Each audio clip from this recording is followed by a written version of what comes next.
It's the 29th of January, 2022, winter retreat.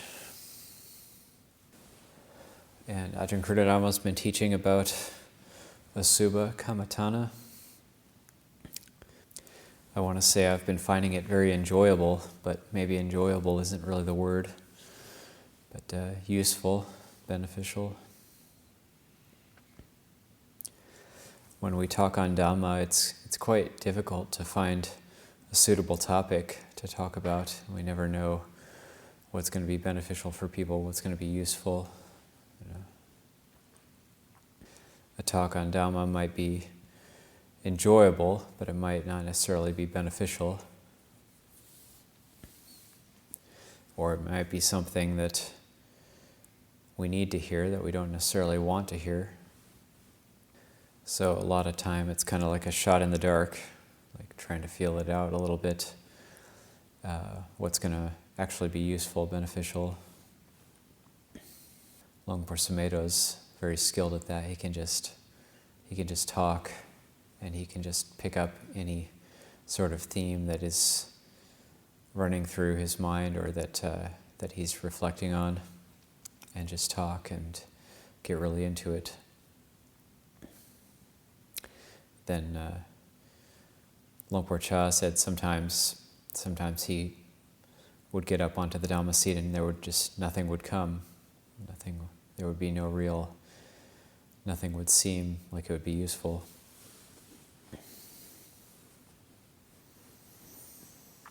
So the Dhamma is something that what it's meant to do is cut through our delusions and defilements. And we do have delusion. We do have delusion. And the Dhamma is to cut through it. So our ideas, and currently if we still have suffering, then there's delusion. Suffering is an indicator that there's still ignorance present. So we need the Dhamma. We need some sort of Dhamma to overcome ignorance and cut through all of that, and ideally, eventually, bring an end to suffering. That's what the Dhamma is for. That's what all of this is for.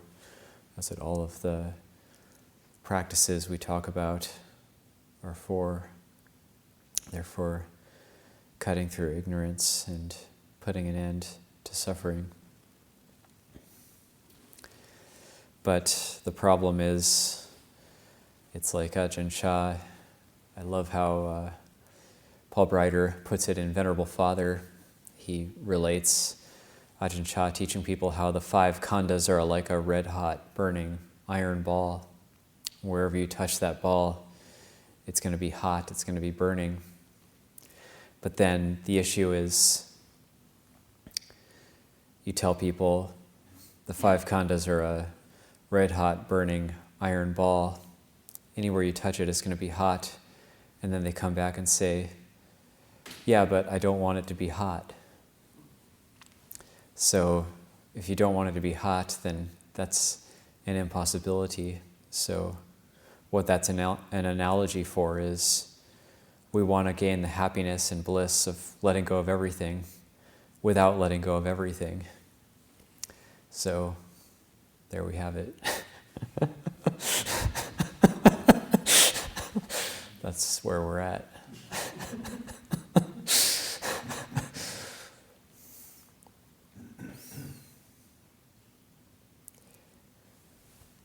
We want to stop suffering, but we don't want to let go.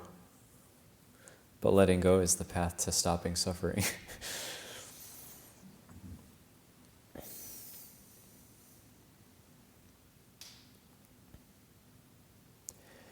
So we can become very convinced of things that keep us in suffering.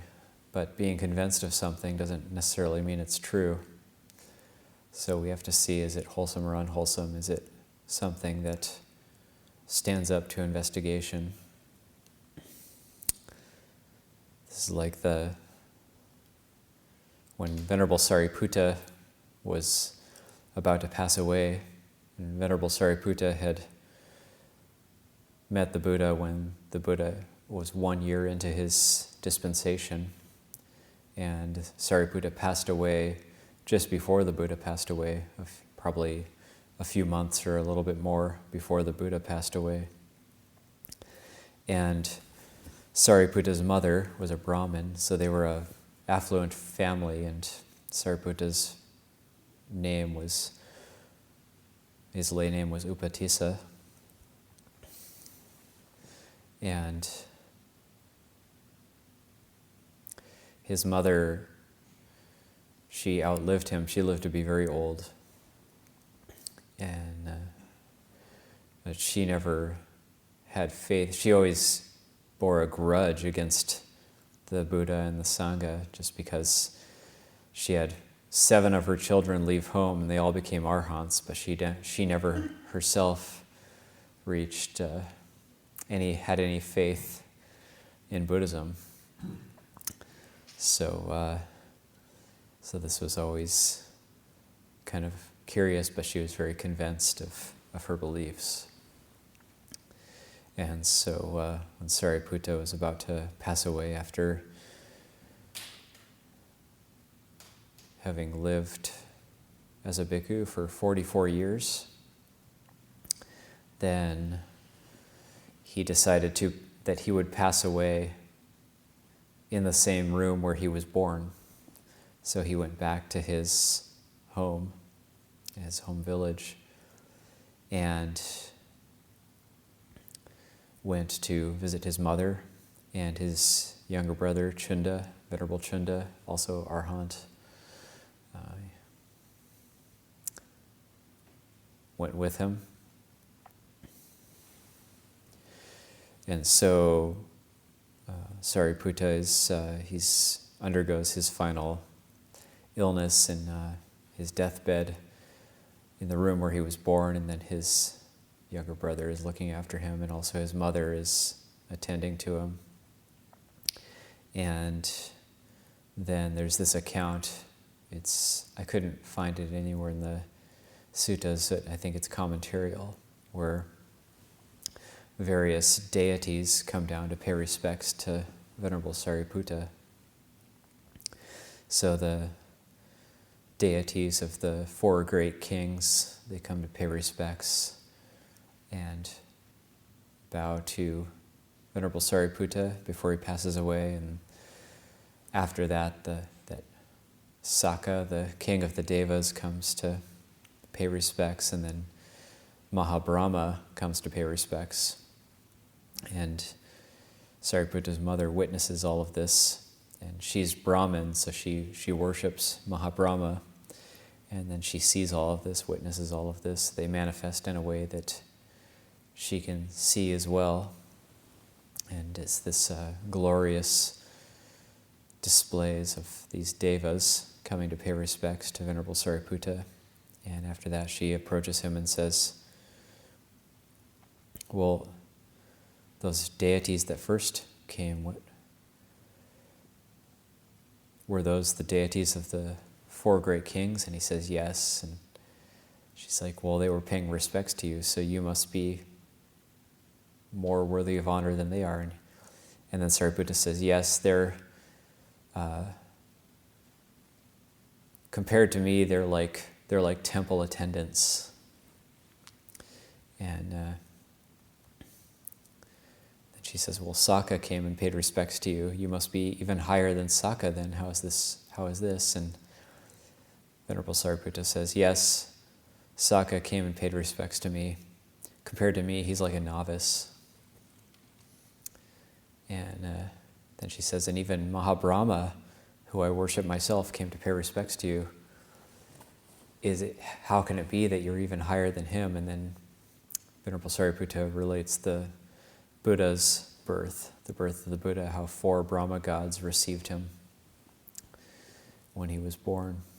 And then his own mother then gains faith finally in the Buddhasasana, and she pays respects, and she says, like, why didn't you teach me the Dhamma before, which is so amazing?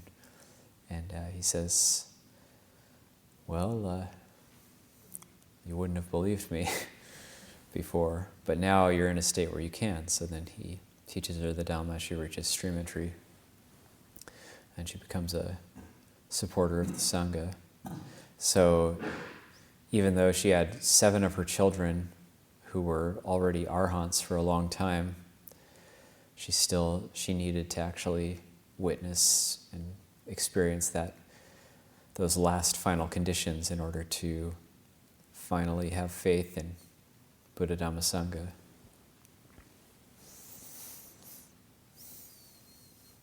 So you never really know what conditions need to be present for certain openings to happen, certain awakenings to happen, certain beliefs that we're convinced about to be broken through and shattered. I've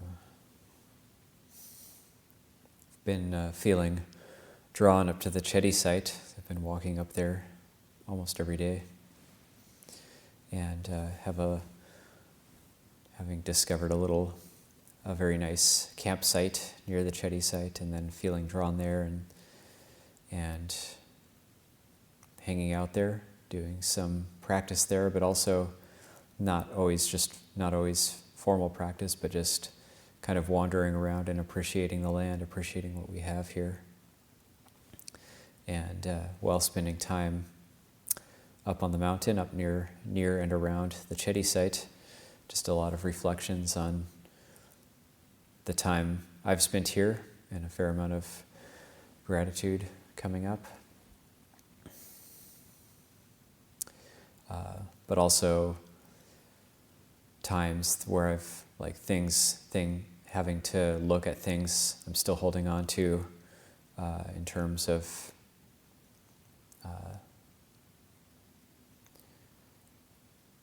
like unpleasant memories or the suffering that I've undergone since being here, or any things that I considered unjust that were done to me over the years or whatever, things like that coming up, and then having to look at that and steering the mind back towards gratitude. But somehow being up there in the forest at this particular spot, it's been quite good for the practice. One thing about being up in this particular area in the forest is you can see the view looking out over the mountains, looking west toward the mountains, and there's actually you can't discern any signs of humans, any human habitations. The forest and the trees are such that can't really see any buildings anywhere.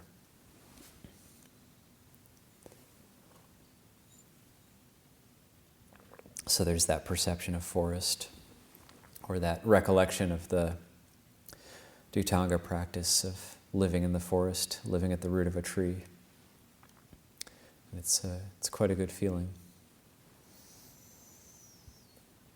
Or it can be a recollection of solitude, and it brings up, it's a condition. It's like living in the forest or living at the root of a tree is a condition which can bring up reflections which wouldn't otherwise come up. A reflection that can come up in this way also when you can think about other Dhutanga practices, like if anyone hears, I know there's a few who are going without breakfast, so that's the Dhutanga called the one-sitter's practice, where you just eat at one sitting and then that's your food for the day. And a lot of these practices, they can bring up difficulties, but then it can bring up suffering, but then you can see it more clearly and overcome it. The reflection on the 4 requisites is a very important reflection that we do. Reflecting on robes, alms food, lodgings, medicinal requisites. We're supposed to reflect on how we're using these things before we use them, and we're supposed to reflect while we're using them, then how are we using them? Are we using them skillfully or unskillfully? And then after we use them, we're supposed to reflect, how did I use that? Did I use it skillfully or unskillfully? So all these 4 requisites that the lay people provide for the benefit of the Sangha, how are we using those? How are we relating to those? Do we feel a sense of entitlement toward these things? Do we feel a sense of entitlement toward the alms food? What happens when we don't get the food we like? What happens when we don't get enough food? What happens when we don't get the food that we feel is right for us? What happens then? So we reflect on the alms food, not for fun, not for pleasure, not for fattening, not for beautification, only for the maintenance and nourishment of this body, and so on, for staying healthy, for living the holy life. I will allay hunger without overeating. So we also reflect on the medicinal requisites. So the drinks that we have in the evening, or if we take some sort of medicine throughout the day, or have some allowables, then we reflect on that medicine. How am I using this medicinal requisite? This is only for warding off painful feelings that have arisen, for the maximum freedom from disease. The lodging, we reflect on the lodging. It's just for warding off heat and cold. So it's for keeping out creepy, crawly things, and then for living in solitude, keeping out the weather. And the robes just for the sake of modesty, and also for protecting ourselves from the sun and the elements. So that's why we use our robes. So we use these things detached. And then these four requisites, the Buddha spoke in very high praise of using them and being fine with whatever is provided for us, and not really seeking out or hoping for something better, something different. So the Buddha said that if one is fine with any old robe at all, any old alms food at all, any old lodging at all, any old medicinal requisite at all, then one is part of a Arya Vamsa. That's the noble lineage, a great, ancient, noble, venerated lineage. Yeah, just that contentment with the four requisites. So it's very, very important. And it's very basic. It's very basic, but also very important to be reflecting on these things. The robes, the way we sew the robes is also a reflection of alms food. That's the paddy fields of Magadha, so they're sewn in the rice paddy field pattern. Every Buddhist tradition has this. It's something that links all the different traditions. So in a way, it's like we're wrapping something around our body that what we're made of. We're made of the food. We're built up out of the rice, built up out of the food that's offered to us. The robe is also known as the banner of the Arhants. It's how the Arhants dressed in the past. And so we put on the uniform, we dress like them with that, to remind ourselves of the aspiration that we want to be more and more like them.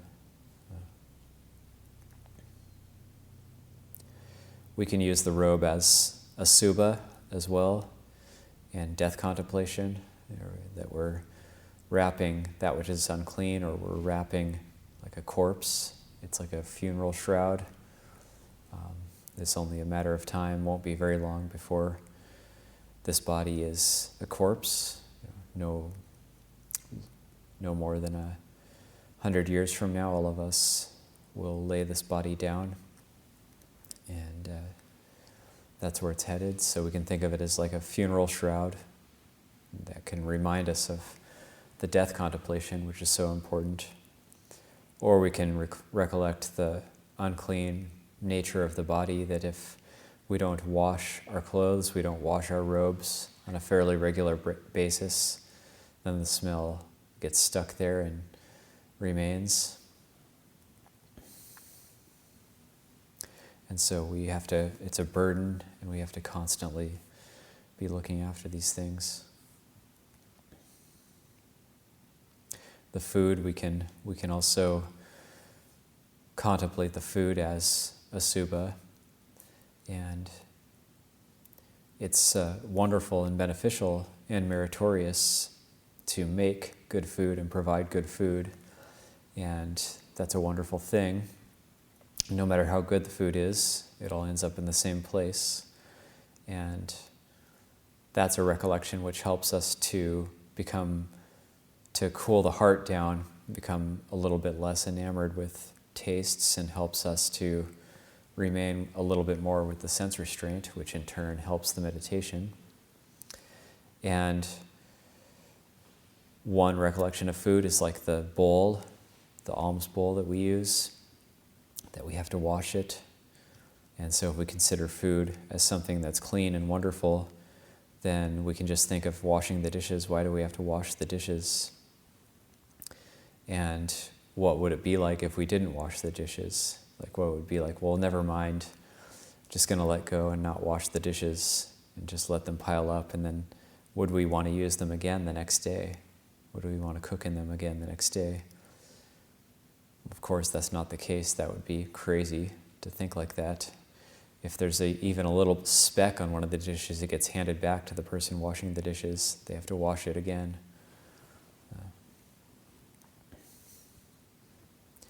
Or the lodging, we can think of the lodging as asubha, because I found this interesting experience for myself, that there would be dust that I would have to wipe up off the floor, use a damp rag and wipe dust up off the floor, and it seemed to get quite dusty quite quickly. But then I found one time when I went traveling, and I had cleaned my kuti beforehand, and I came back and there was no dust on the floor, and this realization that it wasn't actually dust, it was skin. It was just particles coming off of the body, and that we have like skin particles kind of falling off of us all the time that we have to wipe up off the floor. And that's it's a bit strange. And hairs too, like our leg hairs are always falling out and they're just covering the floor, so we have to wipe those up. So that's body hair. That's a contemplation of body hair. And the medicinal requisites, like the body is just always getting sick, or there's always a sense of slight disease. Perfect health is pretty rare, if not impossible. And so we're always, and even if we're free from disease, the Buddha said there's certain diseases which never go away our whole life. And that's the disease in the discipline of the noble ones. These things are classed as disease: hunger, thirst, and the need to urinate and defecate. Those are classed as disease as well, and those never go away. So those ones are always coming and going and kind of plaguing us. So that's a bit of the contemplation of the four requisites, and that's a couple different ways to use those contemplations.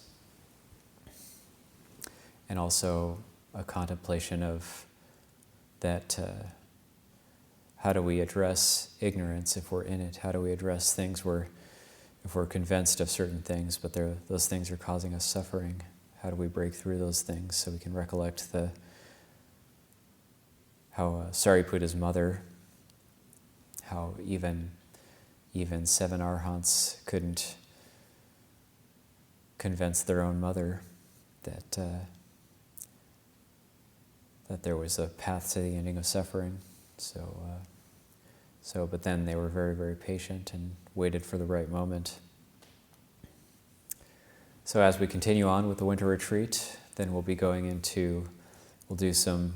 some more asubha with Ajahn Ñāṇiko next couple days, and also Luang Por is going to be traveling with his 98-year-old mother starting tomorrow. So I'll be taking leave of Luang Por at the mealtime tomorrow, and then we'll be getting into some metta kammatthana and also marananusati as time goes on, and we'll see where it takes us. So I'll leave that for reflection this evening.